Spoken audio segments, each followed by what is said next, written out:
Rijksmuseum is the National Museum of the Netherlands, which shows paintings by great masters from the 17th century. Rembrandt, Vermeer, Frans Hals, and it's been an inspiration to Erwin Olaf since his youth. The visual tradition of the Dutch masters, like Rembrandt, has always influenced the visual language that Erwin Olaf speaks.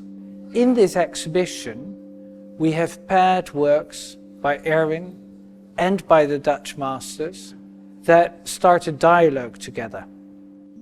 This exhibition enables us as the public to look through the eyes of Erwin Olaf at the old masters of the 17th century.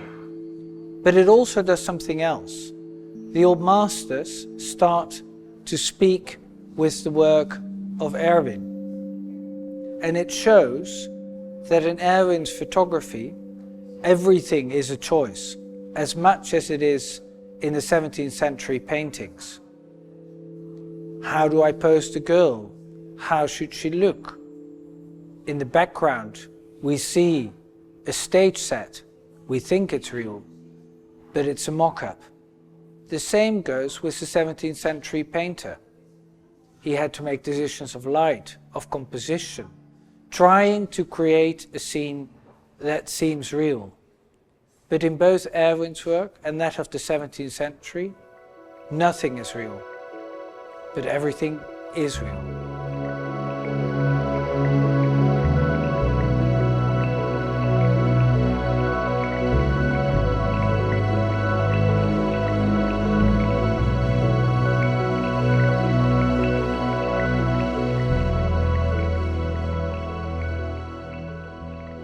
Erwin poses himself often the same pictorial questions as the great painters of the past did. For example, how light is reflected on a surface.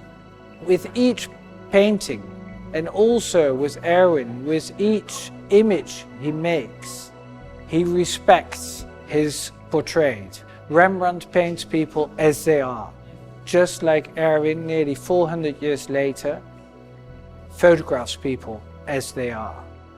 On the one hand, without any mercy, every little wrinkle is shown, but on the other hand, with great tenderness.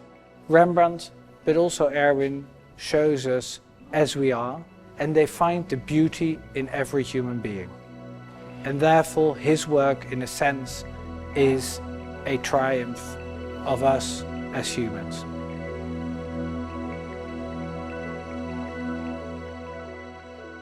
Rembrandt painted himself at the age of 23. It's not really a self-portrait. He is studying the effect of light on his wild curly hair, on the structure of his collar, on his neck. But what he does is a first in history. The most important part of our face, his eyes, he puts them in complete shadow.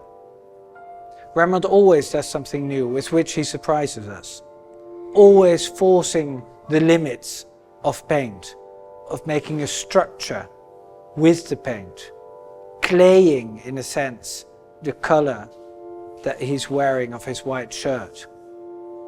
Erwin, in the photograph of ladies' hats, plays with light in a similar way, sculpting the shoulder of his model, but also doing something new, putting a lady's head on a man who reaches out with his neck. Something that Rembrandt often does. He asks his models to reach out with his neck, creating movement. And it's all about the tension and the movement. With Rembrandt, his eyes in the shadow, you don't know what's going to happen. And the same with Erwin, who forces this movement forward, and you feel the energy of his photography.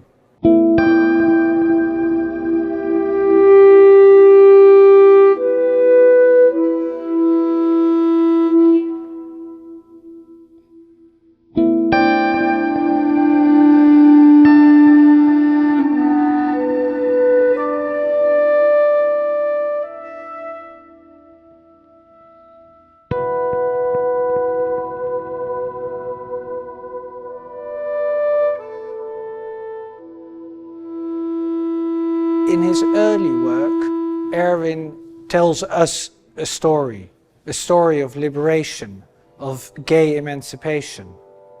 But in his later work, like this photograph from the series Grief, he asks us to make a story. We can tell our own story in the photograph. But how do you tell a story? In the 17th century, just like in Erwin's photography, there was no moving image. You have a still image and you have to make it move. Jan Steen, in his toilet, does that in a very clever way. He takes a moment just before or just after a woman getting out of her bed. And it's that moment of dressing, undressing, that makes us create the story. What did she do before? Where is she going to? What's going to happen? With Grief, Erwin does the same. We all know that moment. We have to put on our socks, or we have to button our shirt, and it's that moment of contemplation, of, in a sense, the realization that in a world where many people, we're never alone, but we can be lonely.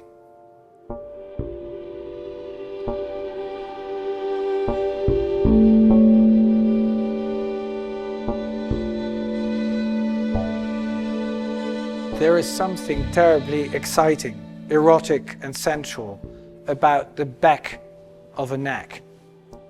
And the painting by Gerard ter Borch from the 17th century shows exactly that. A girl turned with her back to us with a beautiful neck. It also has something submissive, something of shame. You turn your back on someone, and in this case we see a brothel scene. The girl is being sold off by her chaperone. And we feel the shame. She doesn't want to look at us. For Erwin's photograph, there is a similar tension. On the one hand, it's terribly erotic, sensual, the surface of a back of a neck. And on the other hand, it's a photograph about submission and about shame.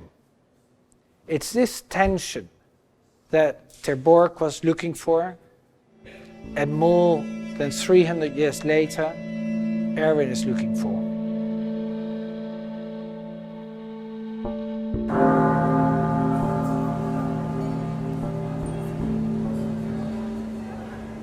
Erwin is just like Rembrandt, an activist.